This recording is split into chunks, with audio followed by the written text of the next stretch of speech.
maaleykum salaam. Sénégal ngi. na nga def sawa. Sénégal ngi. maa ngi fii c'est ça. Sénégal ngi. voilà yegg si nañ ci pàcc bi ñoo dalalee suñu gan le grand entretien bu Salam Sénégal Ramatoulaye Sarr ginnaaw ba mu la nuyoo ma bàyyi rek suñu gan. maa ngi lay fay bu baax Arona nuyu également auditeurs yi ak suñu gan di rek monsieur Thierno Souleymane Diop Niang moom nag il est spécialiste politique en politique étrangère et communicant je vais dire parce que liste bi moom su ma ko fi wax damay ragal heure bi daal di jeex parce que vraiment pour le profil et puis présentation bi il est auteur spécialiste comme j'ai dit tantôt en politique étrangère expert en communication producteur d'émissions télévisées formateur en prévention et donc de l'extrémisme voilà je m'arrête là en tout cas ñu ngi lay nuyu bu baax di la dalal Thierno.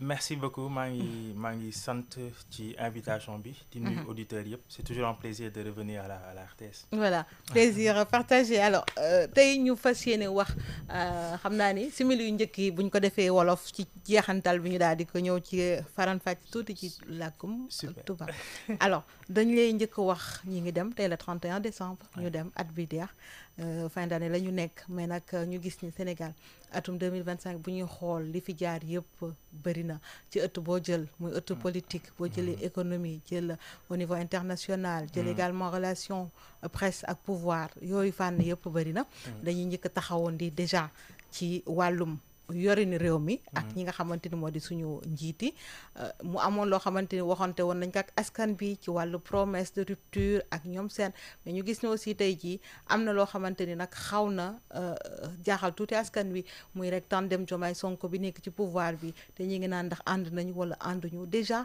est-ce que mën nga ñuy expliquer loolu conséquence wala impact bi mën a am déjà ci yorini réew mi laata ñuy xoosandi ci yeneen ponk yi.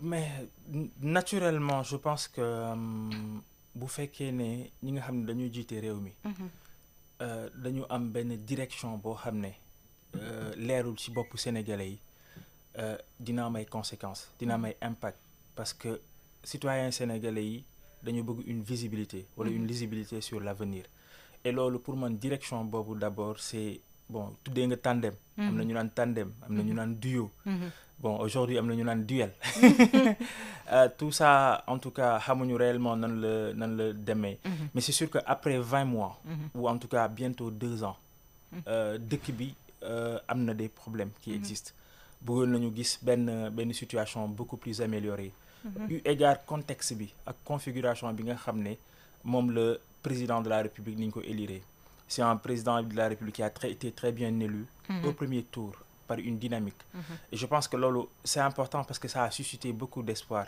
et surtout auprès des jeunes et donc naturellement aujourd'hui jeunesse boobu bi nga xam ne c'est une jeunesse qui continue à être anxieuse wala qui veut des lendemains meilleurs dafa bëgg ay résultats et c'est normal hein peut-être que la pratique du pouvoir elle est différente de l'opposition la pratique du pouvoir dafay wuuteeg nga xam ne jëlagoo ko boo nekkee ci chaise bi li ngay gis situation bi ak demande yi urgence yi ni muy bëri bokkul ak situation citoyen bi nga xam ne man dama bëgg tey là et maintenant problème yëpp réglé wu dama bëgg am école bu baax c'est mon droit le plus absolu dama bëgg am hôpital bu baax c'est mon droit le plus absolu dama bëgg am tali bu baax et cetera c'est-à-dire que citoyen bi dafa am ay exigence dafa am ay aspiration dafa am loo xam ne daf koy laaj te loolu moo normal surtout que booy ñëw tey yow di ko laaj kartam wala booy ñëw di ko laaj mu votel la da nga ko naan boo ma votelee boo ma fi tegee changement yi nga xam ne diggoon naa la ko yëpp dinaa ko def donc naturellement soo ñëwee au pouvoir attente bi dafay am maintenant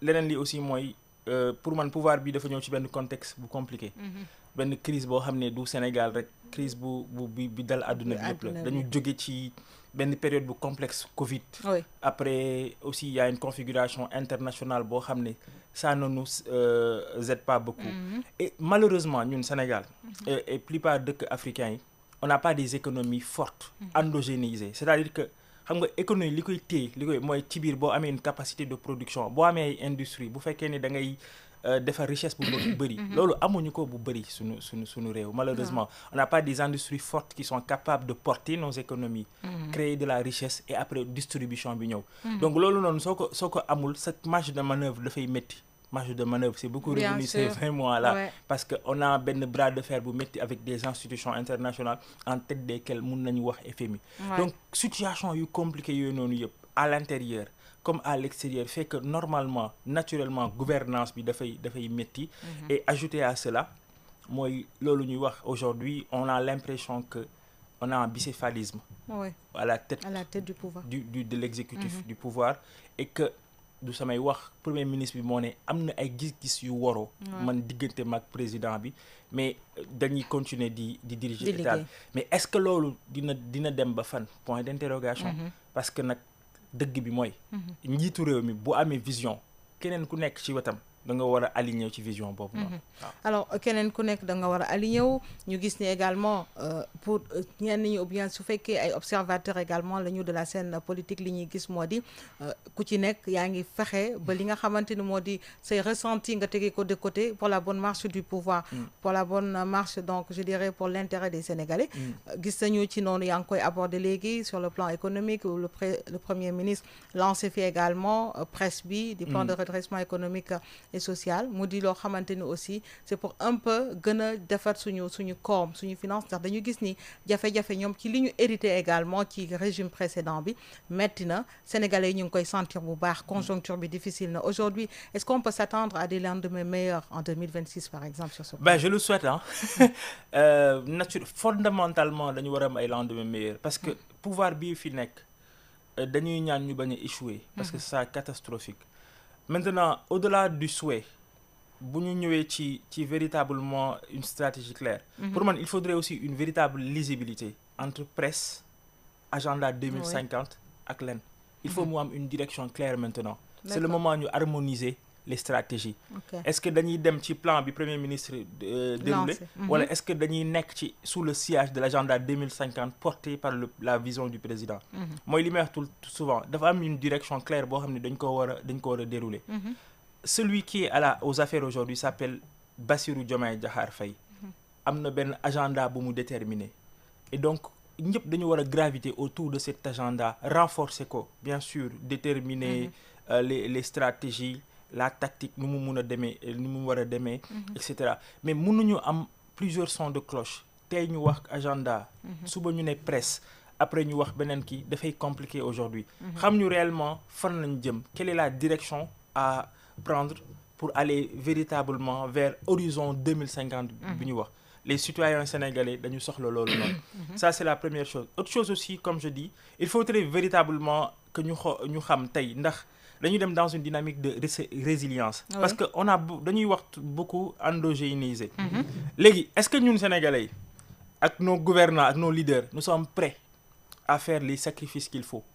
Parce que premier ministre bi il a invité les Sénégalais justement à ça il faut que sacrifice le demander il faut que ñu jàppale leen ci loolu. Bon on l'attend moom tamit mu sacrifié wu ak tous les leaders je veux dire bu fekkee ne dañu doon am lu ñu doon reprocher certains de nos leaders wala certains de nos dirigeants passés bu fekkee ne on semble voir les mêmes comportements. Par exemple train de vie de l'État. Train de vie de l'État bu fekkee ne tey jii nii da ngay parce que il faut que ñu cohérent en fait. bu fekkee ne da nga ne Sénégalais bi nga xam ne ses salaire bi muy am wala revenu yi muy am dafa xaw a tuuti wala dafa ndaw. mu ciy suturlu. yow nga ciy tàppe parce que tey jii nii impôt bi métti na ci ñëpp et cetera léegi nga ne moom mu suturlu mu résilier mu kii yow tamit de notre côté dañ lay xool ci ay de manière externe mu ñu gisee que nga am boobu noonu quoi après kenn waxul un misérabilisme yàlla nañ ci yàlla musal mais dañu ne au moins une certaine humilité wala une certaine modestie et c'est un message fort même politique booy adressé aux Sénégalais donc résilience boobu noonu wala dañuy dellu si orthodoxie économie Sénégal mooy amaat benn relation bu ak nos partenaires traditionnels mooy FMI mooy Banque mondiale et cetera c'est maintenant ou jamais choix bi ñu war a def. Mais souverainisme ñoom la ñu prôné. moom la ñu wax du coup gis nañu li nga xamante ni c'est des appels à l'épargne publique yi nga xamante ni woote nañ ko.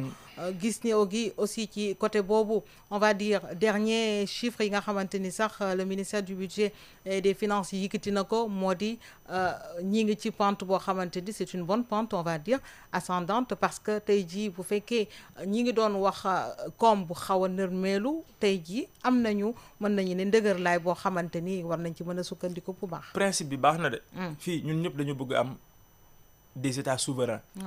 dañu bëgg et depuis toujours c'est pas né ak ce gouvernement. Avant-hier dañ doon fêter anniversaire u Cheikh Anta Diop. Cheikh Anta tout à fait waaw. Longtemps moom à l'époque déjà déterminé na.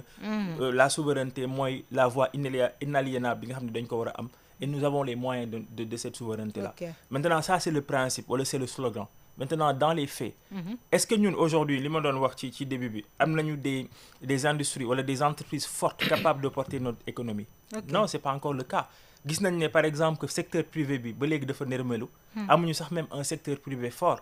On a un secteur privé boo xam ne depuis de nombreuses années. C'est porté par des acteurs wala des capitaines d'industrie yu ñëw ci d'autres pays. Loolu moo tax ñu doon wax notre économie exogène parce que lu ñu fi produire dañ koy devise dañ koy rapatrier ci yeneen dëkk yi quoi. Bu fekkee ne mënoo produire une richesse bu am solo bu am koom-koom bu am doole ca biir réew ba pare ña dëkk ca réew ma di ci jëriñoo nga am une classe moyenne bu am doole capable de consommer. Distribution de richesse du am. Donc dañuy nekk encore ci dans des slogans creux parce que bu fekkee ne da ngay indi xaalis bu bëri wala da ngay leb wala da ngay lever xaalis di fay ay salaire wala di def des dépenses de fonctionnement te defoo un investissement mais mënoo créer richesse. Jarul am nekk un docteur en économie pour le dire c'est-à-dire da ngay def di taf yëngal rek. te loolu kiiw il faut ñu investir de manière colossale. Des sommes astronomiques dans l'économie, dans le développement d'industrie, dans le développement de capitaines d'industrie locaux, dans l'accompagnement si suñu secteur privé et recherche développement et cetera moo tax dans un horizon de 5 ans 10 ans ba 2050 ñu am des Sénégalais yoo xam ne am nañu ay entreprises yu am doole yoo xam ne dinañu porter suñu économie sénégalaise dinañu mun yóbbu même ci marché africain bi soriwul dara da ngay jël dëkk bu mel ni Nigéria da nga am des Tonu Emululu da nga am ay Dangote da nga am ñeneen ñoo xam ne ce sont des milliardaires. Au début de leur odyssée wala de leur kii y avait état bi moo leen dooleel jàppale leen. Donc secteur privé bi ñu am état bi daf ko war a jàppale. buñ ko deful dañuy continuer di am ay marché wala dañuy continuer di importer des secteurs privés boo xam ne ci yeneen dëkk la jóge ñeneen ñoo koy am te luñ fi investir tamit naturellement dañ koy jël delloo ko seen dëkk yi. mais tey lan nga gis bu ma koy bëgg wax moo di le premier ministre wax na ko ça fait 20 mois mën nañu wax tey jii que ñi ngi dem di fonctionner on tient toujours parce que bu fekkee investisseurs yi doon nañu am benn apport boo xamante ni buñ doon indi assez considérable tey jii on est en train de faire avec les moyens du bord te je pense que on se plaint pas du tout aussi c'est pas. Bon, on se plaint pas, peut-être. Mais je veux dire, on se plaint pas. Bon, c'est mitigé. Parce que tamit secteur privé bi nee na jàppale wuñu leen. Dette intérieure bi dafay continuer. te dafa bëri. Mais yow lan nga gis on peut faire sans les investisseurs. Sans les investisseurs étrangers wala oui étrangers. moo tax ma ne la c'est un choix à faire. Et il faut mu leer. Est-ce que choix boobu noonu pour nga def ko faw dëkk bi accompagner la. Est-ce que dëkk bi ni mu compliqué tey jii nii les Sénégalais sont encore capables de résister wala d'avoir une capacité de résilience pour 1 an 2 ans 3 ans. Point d'interrogation. Parce que nit ñi aussi dañu am ay soxla. dëgg la nit ñi dañu bëgg di faju. nit ñi dañu bëgg di seen doom yi di jàngi et cetera nit ñi dañu bëgg am une certaine dignité. xam nga te loolu dafa am solo. wala est-ce que dañuy bu dee loolu noonu est-ce que ñoom leer na est-ce que invité nañ Sénégalais wala est-ce que dañuy dem toogaat autour de la table de négociation waxtaan ak Banque mondiale waxtaan ak FMI waxtaan ak yeneen tout cela quoi ça maintenant c'est le gouvernement moo ñu war a wax lu leer. lan mooy la direction à prendre pour que ñun ñu xam pour que ñun ñu jël suñu ay motukaay. waaye nu mu ci mënti demee li war a am solo wala li war a jiital jëf yi. mooy l'intérêt des Sénégalais.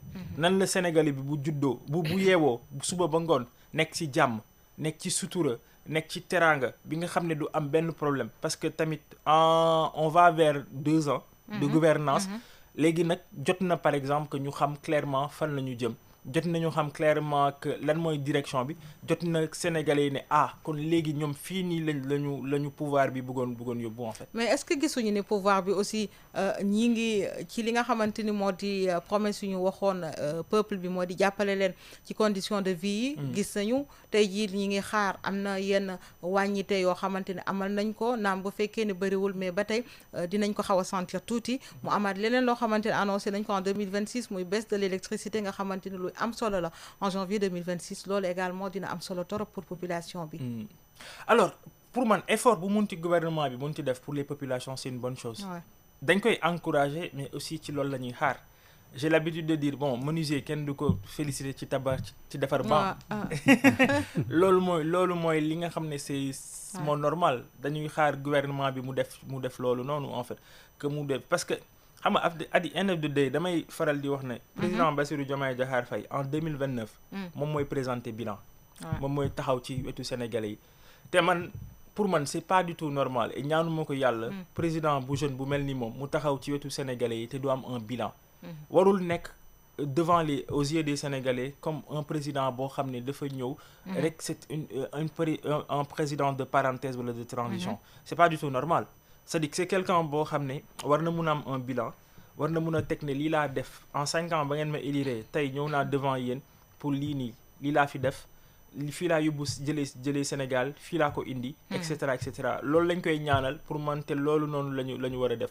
maintenant la vérité mooy c'est que aussi c'est plus profond aujourd'hui il y a des complications on a l'impression que bu président de la République ne lii mooy direction bi ne lii mooy vision bi bu président de la République génnee ci dëkk bi wax lii wala bu tukkee et cetera wax lii on a l'impression que dañuy dégg leneen on a l'impression que à côté dañuy dégg beneen direction dañuy dégg beneen. à côté lan.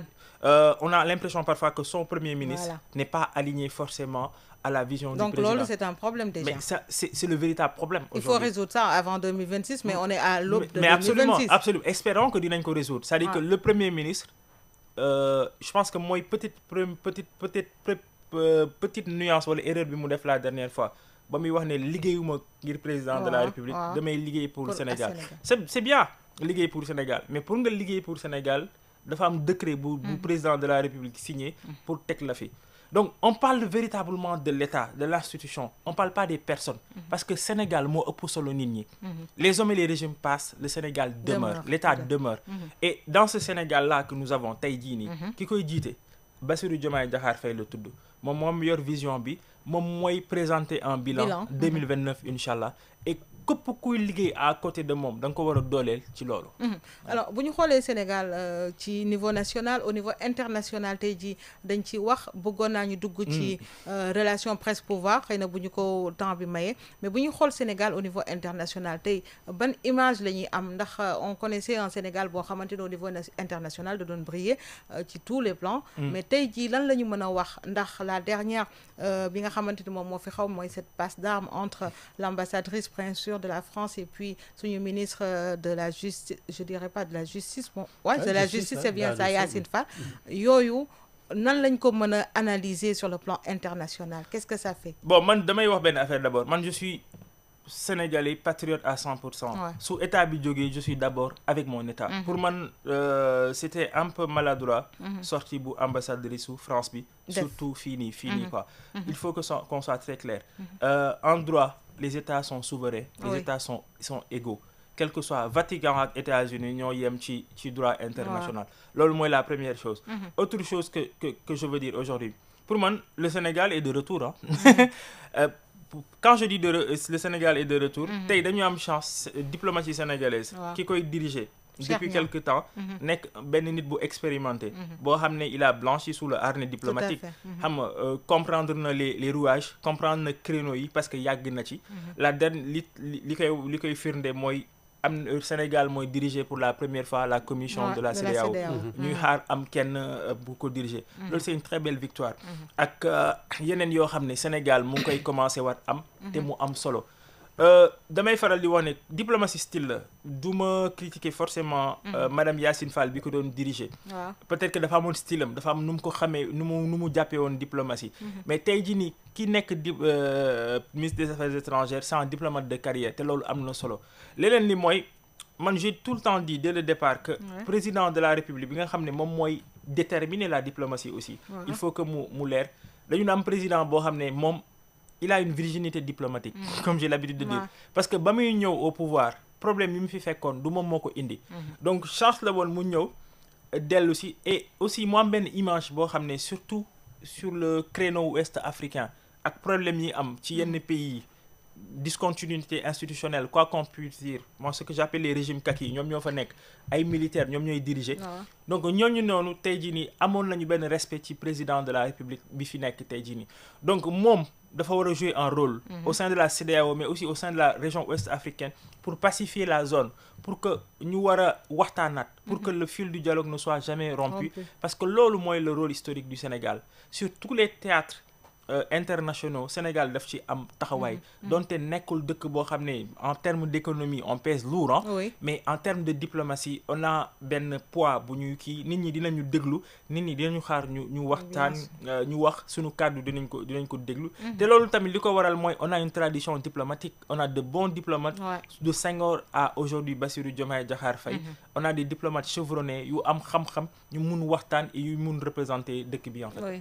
alors ñoo peut-être laata Rama ngay dem ci gën a xuus ci waxtaan bi alors tey dafay amal discours à la nation le 31 décembre yow ban type de discours nga koy xaare moom njiitu réew mi au vu de li nga décrire yëpp jafe-jafe perspective yi. alors pour man damay xaar ci président de la République un discours wala une communication d'espoir pour 2026 et le reste du mandat dama bëgg président de la République bi jël la jeunesse comme allié waxtaan ak ñoom ne leen tey jii nii comprendre naa que dëkk bi dafa métti comprendre naa seen attentes yi muy étudiants yi muy jeunes yi muy ñëpp man ak yéen aujourd'hui ñoo far nañu ànd ñu defar suñu dëkk mu déterminer une vision claire mu déterminer un horizon dans 1 an dans 2 ans dans 3 ans lii la ñu nar a def li fii la dëkk bi nekk fii la ñu jëm loolu c'est important aujourd'hui ñu am une certaine lisibilité pour dëkk bi nar a dem mais aussi mu pacifier l'espace public et l'espace politique tout à l'heure ñu ngi wax ci presse beeg et cetera presse bi dafa nekk lu am solo dans une démocratie mais aussi dans une république c'est important que état bi jàppale presse bi c'est important que état bi nekk aux côtés des journalistes parce que journalistes yi ñooy tax tey jii nii relayer toute l'information bi tax dëkk bi mun a jëm ci kanam le président de la République est vraiment attendu plus que jamais tey parce que dafa bëri ay supputation dafa bëri ay problèmes ces derniers temps ci dëkk bi des problèmes politiques des problèmes yoo xam ne c'est interne à leur parti bon parti bi mu bokk et cetera parfois da ngay dégg aussi ay kaddu yoo xam ne dañ koy jël di ko jëmale ci moom kaddu yoo xam ne rafetul kenn du ko rafetlu ci njiitum réew loo xam ne aussi donc tey jii nii fi ñu koy xaaree bëri na am na tak lu am solo loo xam ne man maa ngi koy naw ci moom mooy def nekk na ku dal dafa nekk tekk c'est-à-dire mu ngi def yëfu kilifa mooy wax ji du bëri coow li du bëri mu ngi jiital maintenant nag tey kàddoom war na nekk kàddu boo xam ne nit ñi buñ ko déggee surtout ndaw yi parce que la majorité de la population sénégalaise est les jeunes et ku wax jeune wax aspiration wax espoir wax ëllëg donc ñoom tey taxaw nañu temm pour déglu njiitu réew mi lan lañ leen nar a wax loo xam ne à partir du 1er janvier 2026 dinañ ko mun jàpp ne lii mooy curseur bi nga xam ne dinañ ci nekk mu yóbbu ñu feneen ci Sénégal. alors voilà relation presse yaa ngi koy wax tey discours gi presse bi moom mooy nekk au devant parce que voilà ñoom ñoo nar a relayer déjà et puis les plateaux aussi on attend toujours ci discours boobule mais bon on va rebondir sur quelques points en français on est à 8h donc il est 8h29. Thierno Niang, c'est Thierno Souleymane Diop Niang. Vous êtes spécialiste en politique étrangère et communicant, comme je l'ai dit tantôt. Aujourd'hui, l'année 2025 s'achève, laissant derrière elle, je vais dire, un pays en pleine mutation, justement, une nation qui est en train de se refaire, si on peut parler ainsi.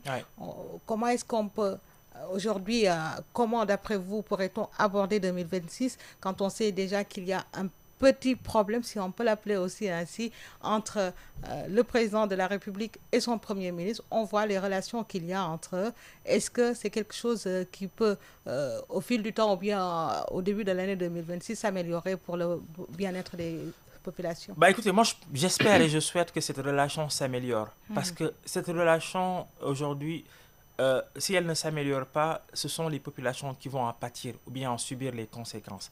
Et donc, je pense qu'aujourd'hui, la vérité, c'est que la République est dirigée par le président de la République, Bassirou Diomaye Faye, qui va diriger ce Sénégal, en tout cas jusqu'en 2029. Je ne peux pas me projeter au-delà parce que en ce moment, c'est le peuple sénégalais qui va décider. Donc, dans cet espace temporel, 2025-2029, ou en tout cas 2026, on souhaite qu'il y ait une pacification de l'espace public. Et pour pacifier cet espace public, justement, il faudrait que le président de la République puisse se prononcer, puisse déterminer une direction claire, une direction qui va être indiquée et qui va se faire avec la jeunesse sénégalaise. Je l'espère. C'est mon souhait le plus absolu. Parce qu'aujourd'hui, la jeunesse sénégalaise est dans le doute. On n'a pas vu aujourd'hui l'amélioration qui lui ont été faites à un moment. Et je pense que c'est normal, c'est légitime aujourd'hui en tant que jeune d'avoir des aspirations, d'avoir des besoins et d'avoir des espérances. Et toute cette espérance-là aujourd'hui qui tourne autour de cette gouvernance-là, il ne doit pas être déçu. Donc je souhaite que le président de la République, qui en 2029 va présenter un bilan devant les Sénégalais, puisse présenter un bilan reluisant, un bilan qui aura en tout cas permis d'apporter des améliorations nettes autour des conditions des citoyens sénégalais et particulièrement des jeunes sénégalais, comme je le dis. C'est un souhait. Mais aussi, il faudrait aujourd'hui qu'on puisse avoir, comme je le dis, une direction claire et nette. Au sein de cet exécutif aujourd'hui, qui est atteint d'un certain bicéphalisme, quoi qu'on puisse dire, parce que c'est le Premier ministre qui lui-même a dit qu'il y a un problème, qu'il y a une situation complexe entre le président de la République et moi-même, mais cela ne nous empêche pas de diriger le pays. C'est jusqu'à quand aujourd'hui ce problème qui existe entre le président de la République et le Premier ministre va continuer? Est-ce qu'il y aura des conséquences? Oui, il y a des conséquences. Parce qu'aujourd'hui, si le parti aujourd'hui au pouvoir, le parti grâce auquel le président de la République est venu au pouvoir, réclame la prépondérance dans la République, qu'il y a un problème. Parce qu'un parti politique est une association privée. Le Sénégal est plus important que tous les partis politiques réunis. Et le Sénégal aujourd'hui est une république.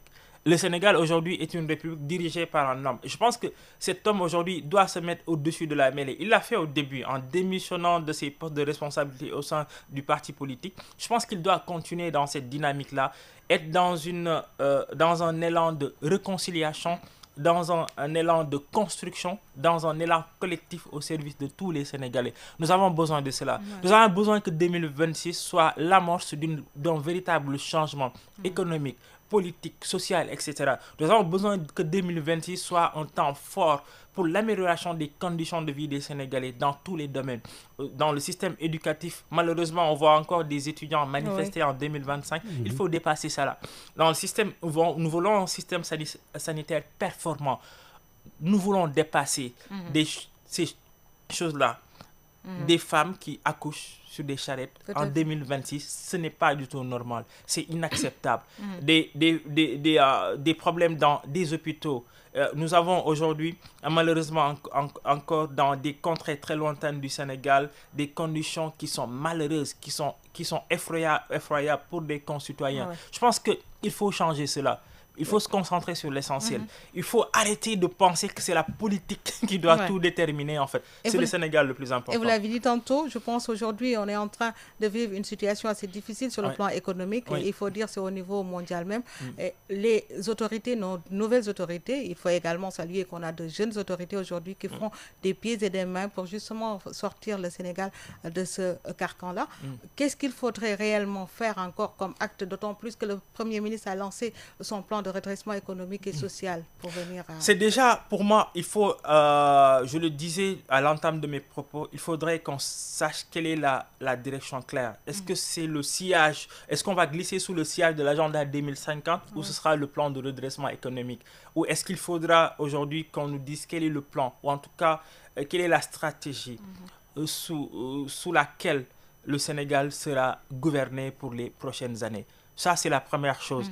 Ensuite, je pense qu'il faudra que le président de la République ou même le gouvernement nous dise, est-ce qu'il faudrait qu'on se serre la ceinture?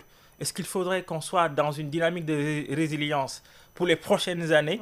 Ou est-ce qu'il faudrait qu'on revienne dans la stratégie initiale, c'est de travailler avec les partenaires traditionnels du Sénégal, le FMI et la Banque mondiale? Il faudrait qu'on sache en tant que Sénégalais. Et en ce moment-là, on pourra se déterminer. Mais je pense que, quel que soit l'option qui aura été prise, la réalité ou la vérité, c'est que ce pays doit bouger. il doit bouger positivement.